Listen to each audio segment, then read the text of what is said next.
Bonjour tout le monde, bonjour à tous et à toutes. IA ou il n'y a pas? Qu'est-ce que vous en dites? L'IA qui remplace les devs? Nous, on n'y croit pas encore. Sondage rapide? IA? Qui est pour l'IA? T'es bien, t'es un. Attends plus. Et les IA pas? Oh là là là là là là. Mais encore? Il n'y a pas encore. On est bien d'accord. Bon, c'est pas tout ça. Les sondages, c'est rigolo, mais on va avancer. Donc, on a commencé par être super impoli et pas se présenter. Jeune homme. Ouais, bonjour tout le monde.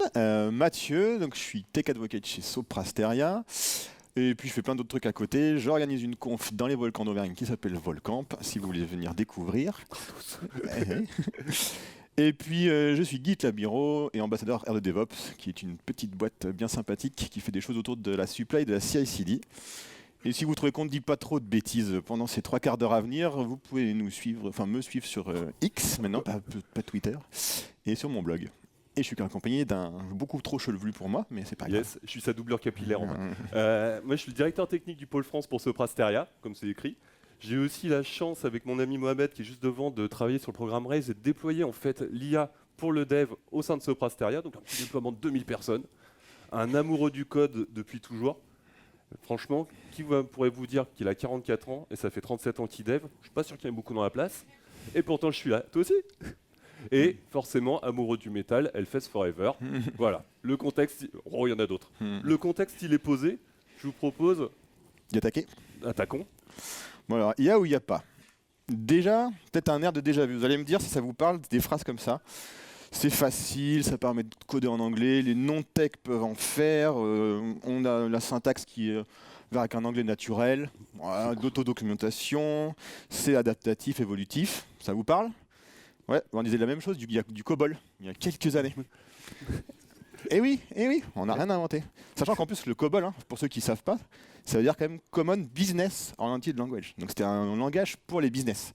Donc déjà, à l'époque, on savait que les devs, c'était mort. Bon, je pense qu'on peut le voir encore, qu'il y a un petit peu de COBOL qui traîne à droite à gauche, et tant mieux. Bon, et de toute façon, au pire, quelques fun facts, mais true facts, sur l'IA, qui nous montrent que peut-être on a peut-être tort avec Yann, qu'il faut y croire. Parce que c'est la fin des devs. Et ça, il y a plein de gens qui nous le disent, des super experts qui n'ont jamais fait de dev, qui ont fait très peu d'IA, mais qui le savent pour nous que dans 5 ans, on n'aura plus de métier. Donc bon, on va peut-être les croire. Et au pire, moi j'ai vu un truc, c'est que de toute façon, on va tous être riches grâce à l'IA. Parce que oui, il y a un Thaïlandais qui a demandé à ChatGPT de lui donner les numéros du loto. Et il a gagné. Donc c'est un bon signe. Il a gagné 53 €. Donc là, normalement, on est facile. Et au pire, si jamais on n'est pas riche, on pourra trouver d'autres métiers. Parce qu'on a un ami avocat qui, lui, a demandé à ChatGPT de l'aider sur un plaidoyer. Et ChatGPT lui a inventé 6 jurisprudences qui n'existaient pas du tout. Bizarrement, il a perdu son procès. Bon, en tout cas, vous voyez, plein d'options. Moi, je pense que Yann, on s'est peut-être trompé. En fait, faut y croire à l'IA. Bah, peut-être, on va voir. Mais on va peut-être se poser 2-3 questions. Bon, je sais, on vous l'a fait déjà 72 fois. Mais évidemment, on va se poser, dis-moi, qu'est-ce que c'est qu'un LLM? Un LLM. Un Large Language Model, en fait, c'est quoi? C'est un truc qui prend du texte et qu'en fait du texte. C'est génial. Donc, typique, on lui dit le chien aboie, et là, vous savez quoi? Ça le craboum, et une fois bien craboumé, ça se pose des questions de quel serait le mot le plus probable derrière. Passe, s'arrête, ralentit. On sait tous que quand le chien aboie, la caravane passe. C'est évident. Voilà, le LLM, c'est un texte qui produit un nouveau texte sur la base d'un texte. Ça va jusque-là? Et le code, c'est qu'un texte parmi d'autres. Voilà. Par contre, cette chère bestiole, elle sait pas ce que c'est qu'une caravane. Elle sait pas ce que c'est qu'un chien. Elle sait pas ce que c'est qu'aboyer. Elle sait juste que la probabilité que ces mots à la suite apparaissent est grande. C'est tout. En fait, moi, ça me fait penser à ça. Alors, une immense planche de fakir, c'est un jeu super génial dans lequel on fait tomber un paléro depuis l'eau et qui finit dans une case en bas en fonction des picots. Si on se dit que le mot en haut qu'on fait tomber, c'est un texte qui va tomber dans un autre texte en bas et qu'au milieu, les picots, c'est des paramètres de LLM, je vous présente le LLM en bois. c'est hyper éco. Mais grosso modo, c'est que ça. C'est une planche de fakir qui fait tomber des mots dans des paramètres et on obtient ce joli truc. Ça va jusque-là? C'était une bonne explication, celle-là vous a plu? On la gardera pour plus tard. Allez, zou. Maintenant, moi, ce qui m'amuse beaucoup, je ne sais pas si tu as déjà vu ça avec notre ami Jean-Claude Convenant commercial, c'est que forcément, il doit toujours livrer la propale au dernier moment le vendredi soir. Et franchement, c'est chaud parce que le vendredi soir, c'est beer time. Donc, qu'est-ce qu'il va faire? L'avant-vente de dernière minute, on va se simplifier la vie quand même. On va demander à ChatGPT, on met 3 bullet points dedans, et hop, ça craboum, comme toujours. Ça se coule texte, ça produit du texte sur la base de ce nouveau texte, et on se retrouve avec 10 mégas de documents, 300 pages, les images et tout ça, toutes les illustrations qui vont bien. Et il envoie ça à son client favori, qui est toujours vendredi soir. Une très belle offre, oui, soit. Alors pas le temps, beer time toujours. Bah, qu'est-ce qu'on fait? On prend ces 300 pages de doc, on la fout dans le chat GPT, on lui demande de me ressortir que 4 points. Enfin, phénoménal. Voilà, un petit coup d'IA, on a les 4 points, mais ça vous paraît pas bizarre? En fait, on avait une communication simple qui prenait 3 points, qu'on a dilatée pour la mettre sur le support de communication et la transférer, pour ensuite la recompresser. C'est pas exactement à l'envers de n'importe quelle communication. Bon, moi j'appelle ça le paradoxe de la communication de l'IA, parce que, évidemment, je vois pas comment les choses s'emboîtent. Bref. Et si on pousse un petit peu le bouchon, Maurice, on va jusqu'au bout. Les LLM, ça se nourrit de quoi? On se l'est dit, de texte. Pour générer les picots de la planche de Fakir, le LLM en bois, vous vous en souvenez. Ce LLM en bois, en fait, s'alimente d'Internet. Pour avoir lu, pour avoir capitalisé en fait, sur l'ensemble de probabilités de mots qui vont être mis bout à bout. Ça, c'est génial. Mais quand aujourd'hui, on se retrouve à générer des nouveaux textes par des LLM qu'on va mettre sur Internet, qui vont commencer à manger les textes des autres LLM. Et bien là, on est en pleine inception. Mais ce qui veut dire aussi que les nouvelles compétences et les nouvelles connaissances générées ne sont que la moyenne de ce qui a été traduit par le LLM précédent. Et la moyenne de la moyenne sort de l'inception pour arriver à la fameuse déception. Merci. Vous avez vu les faire. Merci. On avait tout donné dans celle-là. Ouais, on n'a plus rien après. Donc, comment l'IA peut nous aider? Voilà, donc on a fait une petite partie théorique. Vous avez déjà vu tous 15 000 confs sur l'IA. On s'est dit qu'on ne va pas refaire de la théorie en truc, mais nous, ça fait 1 an qu'on travaille un peu sur plein d'expérimentations sur l'IA. Donc typiquement, il y a 1 an, il y a Mohamed qui est encore là, qui nous a dit faut qu'on travaille sur l'IA, faites-vous plaisir. Alors là, nous, avec Yann, on était contents. On a trouvé plein de use cases. Alors, plein. Et du coup, on s'est dit, il faut qu'on fasse de l'IA pour tout le monde, il n'y a pas de raison. Donc on a appris un peu tous les trucs classiques de conception, de test, de livraison. On a fait plein de choses assez intéressantes. On s'est rendu compte des choses qui marchaient pas. Sur la partie documentaire, sur la partie Ops aussi. Enfin, on voit qu'il y a quand même plein de choses autour des analyses des infrastructures, de l'observabilité, tout ça, de la cyber. Mais bon, aujourd'hui, on est quand même plutôt avec des devs, on va se le dire. Donc on va faire un focus sur les grosses expérimentations qu'on a fait dans le dev.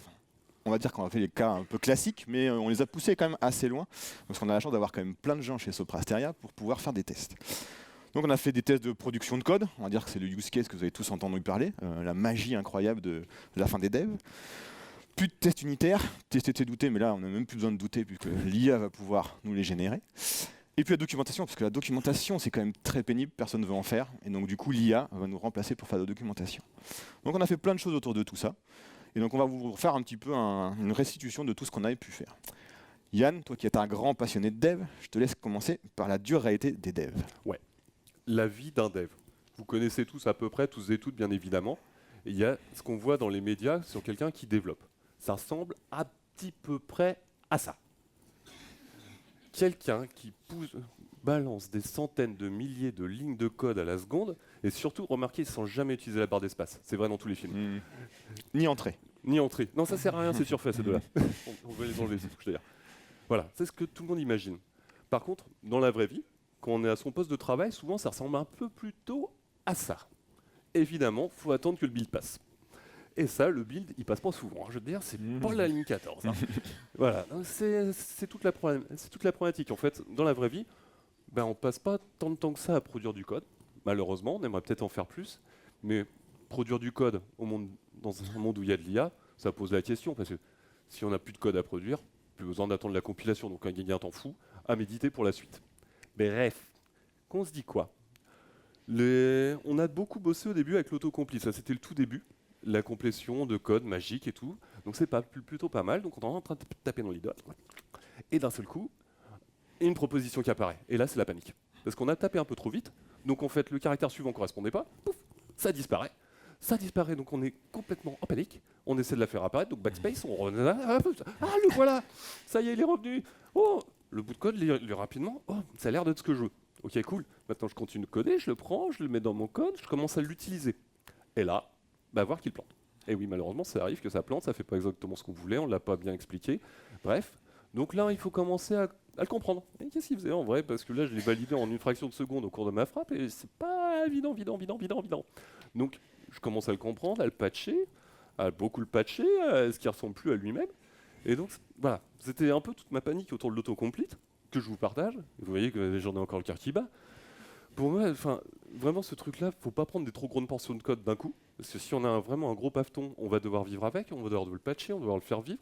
Et au final, on se retrouve dans notre propre code, et au milieu de notre code flow, à avoir quelque chose qui n'est pas à nous. Et donc on doit s'approprier quelque chose qui n'est pas à nous, alors qu'on doit le maintenir et le faire vivre tout de suite. Ça, c'est un peu difficile. Donc j'ai vraiment besoin en fait de le retravailler, de pouvoir avoir la main dessus. Et ça, c'est une de mes premières paniques. Le deuxième point, oui, effectivement, par rapport aux exemples qui sont donnés, on ne fait pas que des hello world et des add sub en Python. Ça, c'est vrai. Donc quand ça devient un petit peu plus compliqué, ça pose d'autres questions. Voilà, donc en quelques mots. Voilà, c'était ma petite vie sur l'autocomplete. Je ne sais pas si vous l'avez partagé, mais voilà, la dure réalité. Moi, ce que je crois aussi, c'est qu'on a un fidèle ami dans la vie, c'est notre IDE, et il faut le respecter. Il faut le respecter. Enfin, là pas, non. Mais il ne l'avait pas respecté justement. Parce qu'effectivement, les fonctions de l'IDE, les choses qui viennent se mettre à leur place, on a des années de réflexes et d'automatisme, d'autocomplétion, de qu'est-ce qui va popper dans mon IntelliJ, dans mon Eclipse, dans mon VS Code, pas dans mon VI, ça pop pas trop. Mais voilà, on a comme une certaine habitude, et de se voir remplacer, déformer, c'est toujours une difficulté. Donc on a besoin de garder la main, rester dans son flow, rester concentré, et pas se retrouver perturbé comme moi dans mon autocomplete qui m'a popé, qui a disparu, qui est revenu. Non, ça je peux pas. Je peux pas parce que sinon ça me sort de ma réflexion, de ma façon d'appréhender la problématique et de la traiter.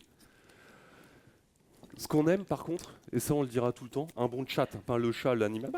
Non, c'est pas lui. On aime bien les chats quand même. Ouais, Non, t'aimes pas. non, le chat qu'on peut prompter, celui-là, il fait du bien. Parce qu'il n'est pas à me perturber dans mon flow de code. Je vais le voir. D'un seul coup, je décide. C'est moi, j'ai besoin d'une réflexion, j'ai besoin d'un ping-pong, j'ai besoin d'interagir, j'ai besoin de faire quelque chose. Donne-moi une idée, il faut qu'on se parle. Et ça fait du bien. Ça me détend. Ça, on est à l'aise. Et aussi, une chose, et on se détend du prompt. Parce que le prompt parfait, c'est cool. Mais est-il nécessaire? On a le droit de faire des allers-retours. On a le droit de poser plusieurs fois la même question. On a le droit de l'interroger. On a le droit de raffiner. Donc sans ton nom détendu, on n'a pas besoin d'avoir la bonne réponse du premier coup. La preuve, quand on se parle entre humains, la première réponse, généralement, c'est pas toujours la bonne. Mais pourquoi la machine ferait un de mon mieux? Voilà. On se détend, on admet que le prompt, il peut ne pas être bon, qu'on n'aura pas toujours bon du premier coup, et on reste détendu. Et je suis un petit amoureux du chat, comme vous l'avez compris, et pas des chats. Bref. On a parlé aussi de la génération de TU. C'est quelque chose qui revient très très régulièrement. Parce que évidemment, Matt, tu l'as dit, quelqu'un aime beaucoup les TU ici? Quelqu'un en fait beaucoup? Ouais. Ouais, je sais, il y a tous les crafters qui sont devant. Oui, on aime ça, les TU. Ouais. On Ils font ça aime en premier. Attends, ils sont mais fous. on n'a pas forcément toujours le temps, tout ça. Donc évidemment, générer les tests après avoir fait le code, on dit que c'est bien ou c'est pas bien? C'est pas bien. Voilà, pas bien. Donc non, c'est pas ce qu'on est censé faire. Mais toutefois, dans la vraie pratique, dans celle de tous les jours, qui s'est jamais récupéré un paquet de code qui a été développé il y a plusieurs années sur lequel il n'y a aucun TU et qu'on va se dire comment on va faire le refacto sans tout péter? Et là, c'est pas TDD, mais dans ces cas de figure, très sincèrement, on en a besoin. Donc, ok, on n'est pas super clean, mais pour des patrimoines existants plutôt costauds, plutôt complets, plutôt complexes pour certains, effectivement, ça va nous aider à la refacto, ça va nous permettre de poutrer le code. Évidemment, la vérité est dans le code, c'est pas un processus classique parce qu'on se base sur le fait qu'il soit fonctionnel. Mais sur un existant, j'ai envie de vous dire, c'est mieux que de partir de zéro, non? Et donc, tout ça pour dire quoi? Mais dans l'approche TDD, comment on ferait en vrai?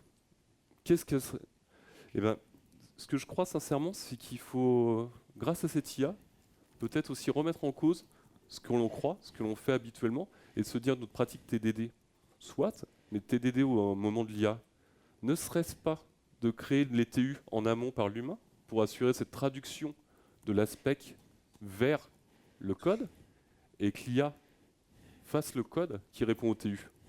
Et là, on se retrouve dans un flow qui est effectivement du super pair programming, parce qu'on a un cerveau et une planche de Fakir en bois pour générer le bout de code qui répond à ce TU et avoir quelque chose qui ressemble à un TDD pair programming à tout seul. Ça se tente, non? Et pour moi, c'est un super pair programmeur.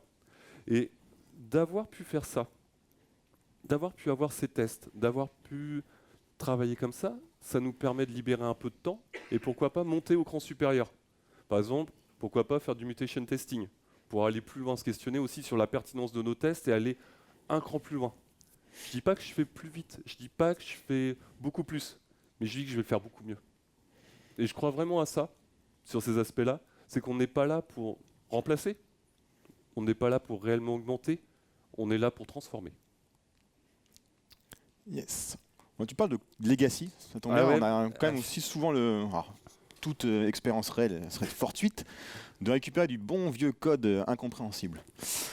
Alors on voit souvent ce use case là, pareil dans les démos de nos amis autour de l'IA. Qui peut me dire ce que ça fait en moins de 2 secondes? Attention, c'est compliqué. Hein. Ouais, je pense qu'ils sont timides là. Donc oui, l'IA aussi a trouvé en moins de 2 secondes que ça permet de faire une somme. C'est incroyable. Ok, deuxième use case. Qui peut me dire ce que ça fait? Ok, là je suis déçu. Hein. Franchement, c'est facile. Ouais, c'est pas On va simple, demander ça. à l'IA. Ah, tout de suite, l'IA. Bon, il semble, ouais, on sent déjà que pas sûr, que bon, ça fait des trucs avec des bits, des opérations, et qu'au final, ça affiche les 8 premiers caractères du résultat. Est-ce que c'est vrai?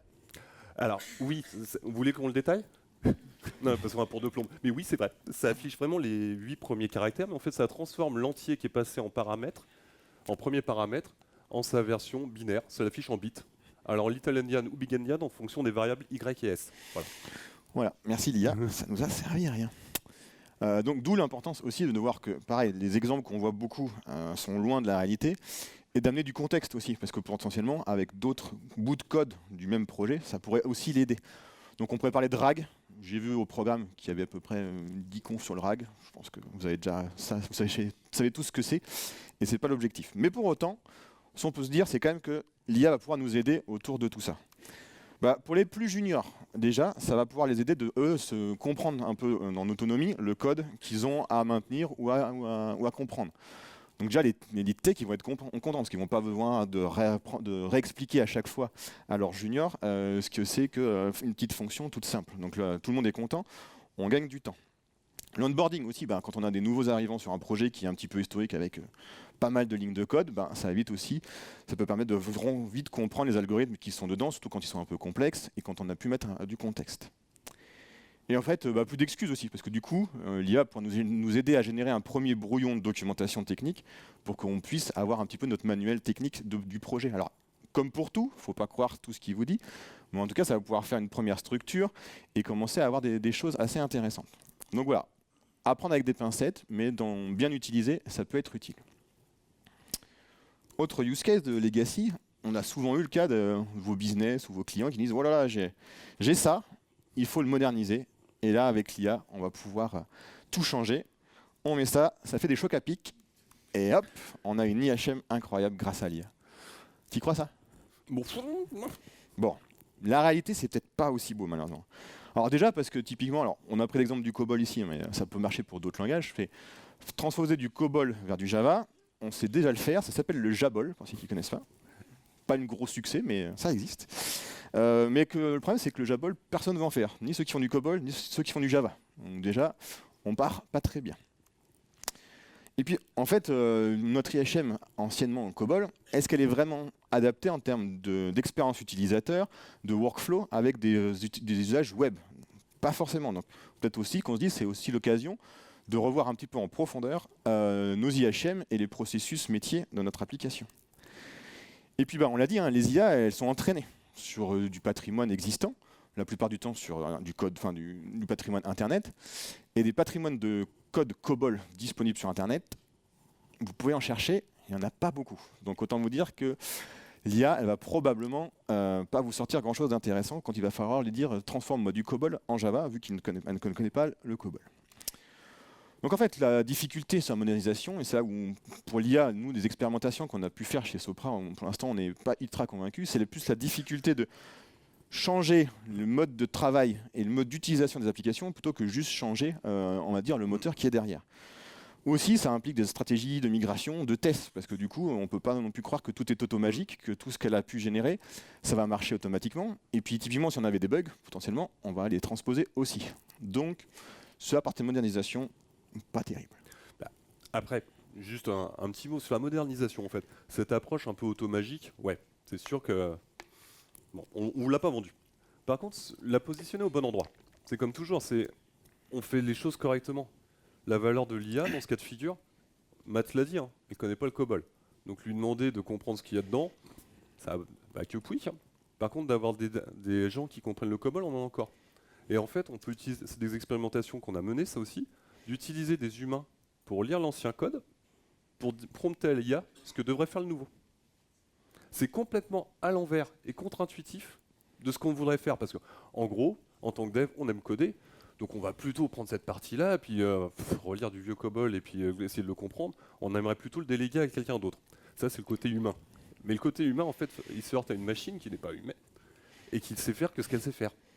Donc on est obligé, en fait, de aussi transposer ce qu'on aimerait que cette IA fasse et plutôt considérer ce qu'elle sait réellement faire pour pouvoir l'utiliser correctement. Voilà, petite parenthèse. Merci. Bon, qu'est-ce qu'on a donc appris tout ça? Alors, hormis le fait que oui, l'IA c'est cool pour les images, enfin, on va quand même ça. Même s'il faut peut-être pas regarder trop en détail les fautes d'orthographe, les doigts, tout ça, mais ça fait quand même des trucs rigolos. Bon, toi qui es carrément plus vieux que moi quand même, est-ce qu'il y a un âge pour l'IA? 44 ans, 40 ans, excuse-moi, 10%. 10%, 10% de cheveux aussi, tiens. Non mais, bah, ouais, faut regarder en fonction, parce qu'on n'est pas tous pareils. Je parle beaucoup du code flow, de comment on travaille, comment on interagit, et effectivement, on est plus ou moins expérimenté, on est à passer plus ou moins de temps, on est plus ou moins fan de VI ou d'Emacs, enfin non, non, il y en a plus, c'est fini ça. Les XP, bah ouais, moi ce que j'aime bien, avec le recul, c'est qu'effectivement, bah, ça me permet de trouver d'autres solutions. Ça me permet de faire différemment. Quand je pose la question à un problème, en fait, j'ai un père programmeur qui est quand même pas si mal parce qu'il a comme lu tout Internet. Je me présenterais pour avoir fait ça quand même. Et qui sait m'apporter d'autres choses. Et ça, quand on regarde, par exemple, je sais pas s'il y en a d'entre vous qui sont sur des projets depuis plusieurs années ou tout ça, ou au sein d'une même équipe avec des mêmes habitudes, ou bosser toujours sur les mêmes frameworks, bah ouais, au bout d'un moment, on s'enferme un peu. Et la façon de penser, en fait, là où je critiquais le LLM qui se renferme sur lui-même, bah nous aussi, au sein des équipes, parfois, on se renferme peut-être un peu sur nous-mêmes. Et on va répliquer parce que Dédé, il a toujours fait comme ça, donc on fera toujours comme Dédé. Hein, pourquoi Et là, enfin, c'est introduire cette variable d'ajustement, cet élément perturbateur, j'ai envie de dire, qui peut nous apporter autre chose, qui va nous perturber, qui va nous faire réfléchir. Est-ce qu'on est obligé de tout prendre? Bah évidemment que non. Mais est-ce qu'on peut se poser la question? J'aurais envie de dire évidemment que oui. Sur les plus novices, bah, là aussi, c'est un partenaire pour répondre à ces questions. Ça nous permet évidemment de poser la question qu'on n'aurait jamais posée au lead tech parce que sinon il va se moquer de moi, il va croire que je suis nul et pipi. Bah non. Là on peut tout poser, il n'y a pas de limite, il n'y a pas de problème, on peut tout demander. Il répondra. Après, il faut toujours challenger la réponse. Mais au moins, on est sur quelque chose où on peut se libérer. Et ça, sur les plus jeunes, ce qu'on remarque, ça les détend.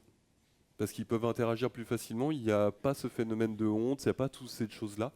Et franchement, ça fait vraiment pas de mal. Pour tout le monde, bah ouais, ça fait un super canard en plastique. Mais vraiment génial, on peut lui poser des questions, le baffer, le jeter par la fenêtre, enfin... Il n'y a pas de problème, on peut se venger, enfin, voilà. Sauf, bien entendu, quand l'IA va vraiment jusqu'au bout de sa réflexion et nous assène l'horrible vérité, ça arrive malheureusement. Yes. Bon, alors il n'y a pas d'âge, c'est une truc, mais c'est quand même magique, non? Parce que si je reprends la définition un peu de la magie, force immanente, surnaturelle, irrationnelle, moi j'y retrouve l'IA comme ça, non? Ouais. Alors, on retrouve évidemment l'IA quand on se dit ça, quand on lui donne tous ses pouvoirs, qu'elle va transformer le COBOL en choc à pic. Non, en choc à pic. Il y a des chocs à pic. Ouais. Okay. Voilà, qu'on lui prête des pouvoirs qu'elle n'a pas. Ça, c'est de la magie. Mais de la magie, il faut s'en sortir. L'IA, on se l'est dit, hein, c'est. Vous vous souvenez de ma planche de Fakir, mon LLM en bois? C'est que des stats. Hein. Et des stats, ça fera jamais plus que des stats. Donc, utilisons-la pour ça. Arrêtons de lui donner des pouvoirs, arrêtons de croire qu'elle lit notre cerveau, quoi que ce soit. elle ne fait que ce qu'elle sait faire. Elle ne fera jamais que ça. Donc utilisons-la comme telle et remettons en cause ce pourquoi nous voudrions l'utiliser au regard de ce qu'elle sait faire. À défaut de vouloir la mettre partout, mettons-la où elle est nécessaire et utile. Donc ce n'est pas une solution à tout, c'est un élément de solution qu'on peut utiliser partout, ce qui est complètement différent. Pour ceux qui aiment les jeux de mots. Bref, qu'est-ce qu'on se dit d'autre? C'est pas toujours là. Vous l'avez la ref ou pas? C'est pour tester. Elle est pas mal, hein, mais je l'aime bien. Cette image du pilote, copilote, et y a-t-il un pilote dans l'avion pour, voilà, pour tout lâcher? Bah ouais, c'est un peu ça. Bah, parce que ouais, le stress de l'autocomplete, ça je vous l'avais dit, c'était ma grande panique au début, et évidemment, bah, c'est pas là où je suis le plus à l'aise. Par contre, évidemment, la partie de chat où je peux ping-ponger, où je peux lui poser vraiment les questions qui vont me faire progresser, les questions qui vont me préoccuper, où je vais pouvoir lui déléguer mon boilerplate. Évidemment, j'ai besoin d'afficher un bout de JSON en Angular. Tiens, tu vas me le faire. Parce que je sais pas que ça à faire. Mais en plus, je suis plutôt back dans l'âme, donc voilà. Et puis ça va être moche. Voilà, donc le stress de l'autocomplete, la possibilité de chatter, ça c'est pas mal. Génère du code qui est parfois non fonctionnel. Faut pas. Oui, malheureusement, c'est vrai. Parce que évidemment, c'est des bouts qui sont mis bout à bout. Parfois, on va oublier d'incrémenter un compteur. Vous le verrez, pour ceux qui ont déjà utilisé, c'est le genre de choses qu'on peut avoir. Mais ça donne quand même quelques idées. Donc ce n'est pas un truc magique, c'est vraiment ça. C'est pas quelque chose qui vous remplace, c'est pas quelque chose qui fait foncièrement mieux, mais qui vous donne le petit coup de patte qui va bien. Après, le coup de patte, comme toujours, hein, on le prend ou on le prend pas. Voilà, les conseils sont pour ceux qui les écoutent. Il ne faut pas que ça ralentisse le développement. Ça, c'est quelque chose de vraiment fondamental et ça, c'est vraiment au cœur de tout. S'il y a devient un frein parce que j'attends que l'autocomplete passe ou que mon prompt il met 2 heures à sortir, non, c'est pas ça. Coder, effectivement, on n'est pas de petits chats complètement azimutés qui allaient à toute vitesse, non, mais quand on est lancé, on est lancé. Voilà, donc plus de 2 secondes de temps de réponse, c'est pas possible. Et enfin, ça accélère pour du code simple, ça c'est clair, et ne lui demandons que ce pourquoi c'est fait pour. N'est-ce pas? Voilà, les quelques éléments, c'est quelques conseils que j'aurais aimé vous donner. En termes de training, vous avez vu qu'on avait planqué des IA à peu près partout dans tous nos titres. C'était bien fait. Hein. Ouais, c'est simple un copilot. C'est très simple, mais le seul problème, c'est quand on le donne aux équipes, classiquement, on traverse la courbe de la hype. Parce que dans les premiers jours, généralement, on a des choses assez mystiques. Ça lit dans mon esprit. Ça fait exactement ce que je voulais. Et ça lit dans mon esprit, généralement 2-3 jours après, ça fait ah. Et oui, évidemment, parce que le code produit, on a tous ces éléments qu'on a parcourus ensemble juste avant. Oui, effectivement. Et on va se focuser plus que sur ce qui ne marche pas et non plus sur les éléments où ça aide. Et ça, c'est complètement dommageable parce qu'on va se retrouver dans un phénomène de répulsion avant de revenir à l'ère normale où on se dit, au final, si je l'utilise au bon endroit, tout va bien. Donc, très sincèrement, quelques heures de formation, ça fait pas de mal. Nous, je sais que chez SSG, on a déployé un module de formation qui prend 2 heures, 2 heures et demie, vraiment en e-learning, pour pouvoir avoir les réflexes, tuer les trucs un peu, les autos magiques et tout ça, on s'en débarrasse, et on va se focuser ce sur quoi ça aide. Et franchement, on a une courbe qui est plutôt pas mal là-dessus. Voilà. Yes. Oh. Un petit résumé. Summarize. Le résumé, c'est un outil, on l'a dit plein de fois, j'espère que vous avez capté. Et il faut vraiment l'utiliser comme tel. Hein. C'est vraiment fait pour. Et elles sont faites pour être créatives, Yann l'a dit. Elles sont aussi là pour nous sortir un peu de notre zone de confort et de nos habitudes. Donc il faut les utiliser comme telles et pas pour autre chose au début. Qui connaissent des suites de mots. Hein, c'est encore une fois, c'est des stats sur des suites de mots, sur quel est le mot le plus probable et qui va pouvoir arriver après celui que je viens de lui donner. Donc ça n'a aucune connaissance réelle. D'ailleurs, l'intelligence artificielle, c'est juste une mauvaise traduction de l'intelligence au sens anglais, qui n'est pas du tout ça. Donc du coup, déjà, on a un petit biais rien que sur la traduction. Donc du coup, c'est embêtant. Ça ne résonne pas. Non. Quoi qu'on vous dise, c'est juste des stats, encore une fois. Même si des fois on peut le croire, hein, parce que si vous lui dites est-ce que tu es heureuse, malheureuse, elle va nous dire oui, aujourd'hui je vais pas bien, tout ça. Mais en fait, qu'est-ce qu'elle fait? elle ressort juste les sentiments que les humains ont pu mettre dans les textes qu'ils ont partagés sur son domaine d'apprentissage. Donc du coup, c'est juste qu'elle reflète le fond de pensée des humains via sa parole. Donc du coup, c'est pas elle qui a un sentiment quel qu'il soit. Donc ça, il faut bien s'en souvenir. C'est que tout ce qu'elle connaît, c'est ce que nous, on lui a appris. Elle n'a rien appris, entre guillemets, d'elle-même. Et en plus, il y a quand même plein de biais et de limitations là. Double IA, quoi.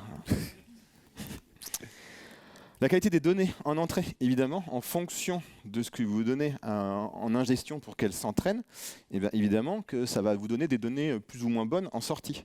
Donc si vous donnez des informations fausses, erronées ou biaisées en entrée, et ben ça va vous donner des réponses qui sont dans le même sens. Donc attention un petit peu à la qualité de vos données, choisissez bien vos modèles en fonction de vos besoins aussi. Elle peut halluciner, pas parce qu'elle prend des produits, mais parce que des fois, bon, les statistiques tombent à côté, et donc du coup, ça peut être problématique. Donc du coup, elle va vous donner des choses complètement fausses, voire des faits qui sont complètement inconnus. Vous pouvez essayer assez facilement de voir si des gens sont morts, et en insistant un peu, ils vont vraiment mourir. Mais bon, dans l'IA, pas de problème. Bon, l'avantage, c'est que ça, c'est quelque chose que de plus en plus les modèles et les outils savent à peu près gérer. C'est pas fiable à 100%, mais on peut limiter un petit peu tout ce qui est hallucination, déjà avec ce qu'on appelle la température, pour lui dire tu es plus ou moins créatif par rapport à la réponse que je souhaite que tu me donnes. C'est compliqué d'interpréter, parce que ça reste des stats, et si vous posez 2 fois la même question, vous allez avoir 2 réponses différentes probablement. Donc du coup, laquelle est la plus vraie, la plus juste. Donc il faut faire attention aussi à ça. C'est là, encore une fois, où c'est plus intéressant de lui donner plus de contexte. Donc c'est là où typiquement les RAG peuvent être une source intéressante. Nous, on l'utilise beaucoup pour tout ce qui est assistance documentaire, quand on a des gros patrimoines documentaires sur des projets, et qu'on a besoin d'avoir rapidement une information sur une exigence ou quelque chose, et du coup, ça peut être quand même pratique. Au moins, on sait qu'elle a un contexte global qui est bon, et du coup, on va avoir une interprétabilité qui sera meilleure. C'est biaisé, on le sait tous, Internet est fait de documents qui sont tous biaisés. On a vu plein d'expérimentations où rapidement des IA ont un petit peu divergé sur des extrémismes qu'on n'a pas envie de voir. Et donc du coup, il faut bien prendre ça en compte aussi. Et donc du coup, il faut essayer aussi de mettre du contexte et d'influencer les modèles qu'on prend en compte pour avoir des données pertinentes et pas éviter de tomber sur des choses qui peuvent être blessantes ou offensantes. Pareil, de plus en plus, maintenant, il y a des filtres qui existent sur des applications, donc il faut évidemment les utiliser, mais ça reste quand même à prendre bien en compte parce qu'on peut avoir des choses un petit peu bizarres. Et puis c'est figé. Les IA, la plupart, ça coûterait très très cher, voire trop cher de pouvoir les entraîner en continu. Donc évidemment qu'à un moment ou à un autre, on a dit stop, tu arrêtes d'apprendre et ton domaine d'apprentissage, il est là. Et donc du coup, potentiellement, il y a des informations qu'elle ne connaît pas encore. L'exemple typique, c'était sur ChatGPT 3, je crois, où on lui demandait quels étaient les derniers Jeux Olympiques d'hiver. Elle se trompait parce que ceux que nous, on a connus, elle ne les a pas encore connus. Donc bien faire attention, pareil, la qualité de vos données en entrée, de quand elles datent, parce que potentiellement, vous allez avoir des petites surprises ou des choses erronées. Ouais, et ça, c'est super vrai pour tout ce qui est framework un peu moderne, genre en JS où ça tourne un peu vite. Évidemment, elle va pas être, ça va pas le faire. Yes. Donc ça, c'est un petit peu tout ce que nous, on a observé. Et demain, parce que bon, on a parlé de craft, on n'a pas parlé de green, mais on va peut-être en parler un peu, parce que ça peut être grave. Toi qui es un gros crafteux, en plus d'être métalleux. Un craft métalleux, c'est très bien ça. Non, sur le craft, qu'est-ce qu'on se dit? Bah ouais, le constat, c'est que ça perturbe les process autour du craft. Il faut vraiment, je crois, vivre avec et se dire, plutôt que camper, c'est se dire, remettons en cause et adaptons-nous. C'est vraiment ce qu'on pousse avec les équipes, se dire, maintenant, quelle serait la bonne pratique avec l'IA pour nos différentes pratiques un peu classiques autour du TDD, autour du pair programming. Comment on le fait maintenant? Parce qu'on ne va pas nier l'existence, on ne va pas essayer de continuer à faire pareil, on sait que ça semble un peu bancal. Donc n'hésitons pas à remettre en cause, c'est le moment. C'est une évolution. Évoluons-nous aussi. TDD avec IA, je vous l'ai dit, pair programming avec IA, moi j'aime bien aussi, c'est rigolo. Et ce que je crois vraiment très très fort, c'est de surveiller ces indicateurs. Parce que ça vient évidemment impacter nos process de dev, qu'est-ce qu'on sort. Et évidemment, ouais, on est super content sur le produit du TU, on va augmenter le taux de couverture. Ça, je suis super content de voir des projets bien couverts, parce que c'est des projets que je peux refactorer, c'est des projets sur lesquels on peut faire des choses bien, c'est des projets sur lesquels on aura normalement moins de régression ou quoi que ce soit. Par contre, surveillons aussi le reste, taux de duplication. Clairement, l'IA, produire du code très vite, c'est facile. Mais produire du code qui utilise ma codebase correctement, qui veut utiliser mes helpers qui vont bien, typiquement pour afficher une date, pour convertir un nombre ou ce genre de choses, on peut passer à côté. Donc ça fait exploser les duplications, les volumes de bugs aussi.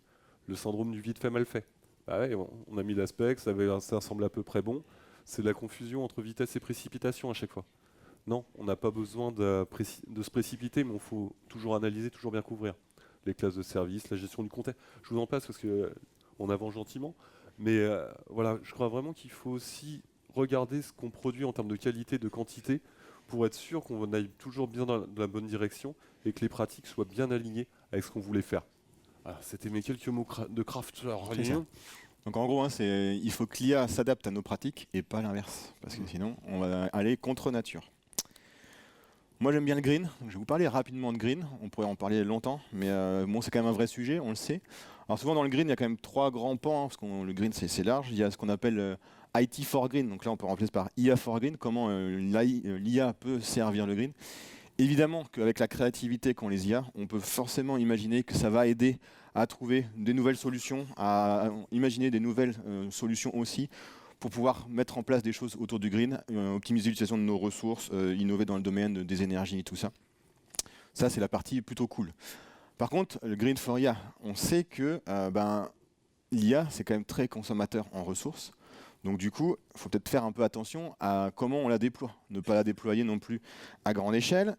Choisir un petit peu où est-ce qu'on l'implémente, sa localisation, quelle techno on utilise. On le sait qu'en fonction de si vous faites tourner si vous utilisez du cloud en Europe, par exemple, si vous êtes en Irlande ou en France, votre consommation électrique et votre impact global écologique ne va pas être le même. Donc peut-être choisir un petit peu autour de ça, même si des fois ça coûte un peu plus cher, mais pensons aussi au futur. Optimiser l'utilisation qu'on en fait, qu'on n'a peut-être pas besoin d'utiliser tout le temps à grande échelle, peut-être cibler les besoins qu'on a. Et c'est là où on passe sur la partie éco-conception, donc la partie quand on conçoit nos applications, est-ce qu'on a besoin de mettre de l'IA partout ? Parce qu'on va se le dire maintenant, s'il n'y avait pas le mot IA dans un produit, j'entends que la boîte va fermer demain parce que sinon elle a raté un truc. Il y a peut-être des choses quand même à repenser. Être sûr que là où on en a besoin, on l'utilise correctement, pas juste faire du buzzword.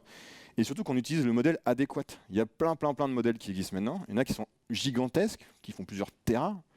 Quand vous avez un besoin très spécifique autour d'un métier, d'une technologie, prenez le modèle adapté qui vous sortira sûrement plus des réponses plus pertinentes que le truc qui est trop généraliste et qui va vous mixer plein de choses qui viennent de droite et gauche. Donc du coup, attention à ça, mais ça vaut pas que pour l'IA, globalement dans l'IT. Pensons à nos besoins métiers plutôt que juste à la technologie qu'on va employer. Bon, ça va être l'heure de conclure. J'espère qu'on ne vous a pas tous perdus. Qu'est-ce qu'on voulait dire autour de ce talk ? Déjà, qu'est-ce que ça apporte ? La créativité. Pour moi, un LLM, c'est un truc créatif. C'est pas un truc forcément déterministe, c'est ma planche de Fakir. Cette image, elle me hante, je veux dire. Je suis hanté par des planches de Fakir, c'est une horreur. Notre challenge, en fait, c'est de l'appliquer au bon endroit pour l'utiliser pour sa créativité. Pas pour l'utiliser pour faire quelque chose de complètement déterministe et la brider. On va contre son usage propre, en fait. Donc, utilisons-la au bon endroit. Elle peut générer des choses qui semblent plausibles, mais c'est à challenger, comme toujours.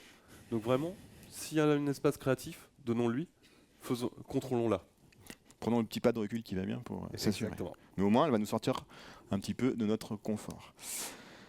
Homo sapiens, c'est à charge à nous d'analyser ce qu'elle nous propose, l'intérêt de ce qu'elle nous propose. Est-ce que c'est vrai, est-ce que c'est faux ? Est-ce que c'est adapté à ce que je veux lui faire faire ? Donc toujours se dire ok, ça me propose des choses intéressantes auxquelles je n'avais peut-être pas pensé. Encore une fois, comme le disait Yann, pas hésiter à lui reposer la question plusieurs fois, parce qu'elle va vous apporter plusieurs réponses. Donc peut-être qu'il y en a qui seront plus ou moins pertinentes. Ça va vous amener différents axes de réflexion sur votre problématique. Et après, amenez vous votre savoir, qui est la valeur que vous pouvez avoir. Et alors, je pense qu'on l'a dit 72 fois. Qui n'a pas compris que c'était un outil ? C'est un outil, c'est un marteau, c'est un tournevis. Et d'ailleurs, chose que je dis souvent, les équipes connaissent par cœur, quand on a que des marteaux dans sa caisse à outils, tous les problèmes sont des clous. Voilà, méditez ça et dites-vous que c'est un outil, comme les autres. Et pour finir, on l'a dit, mais c'est important, c'est notre savoir. Elle ne crée pas de savoir, elle a appris de nous. Donc du coup, il faut qu'on ait conscience que la valeur qu'on peut avoir et le savoir qu'on peut avoir, c'est ça le vrai sujet derrière ça. Elle va juste nous aider à mettre des choses un peu différemment et puis aussi de collaborer tous ensemble parce que du coup, comme l'a dit Yann, on n'a pas tous tout lu Internet.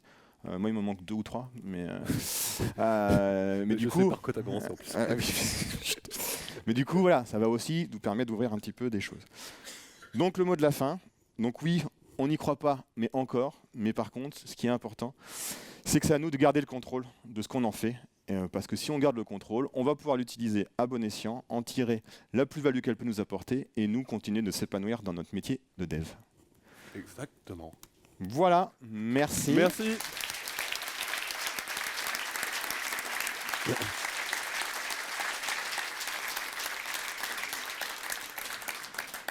Et il nous reste 4 minutes 35 si vous avez des questions. Quelqu'un souhaite. Si vous n'avez pas de questions, on est sur le stand avec les lumières bleues et le jeu vidéo. Talk sur le jeu vidéo demain à 13h30. Oui. 14h. Super Merci à Tech tous Record. en tout cas. Merci à tous et à toutes.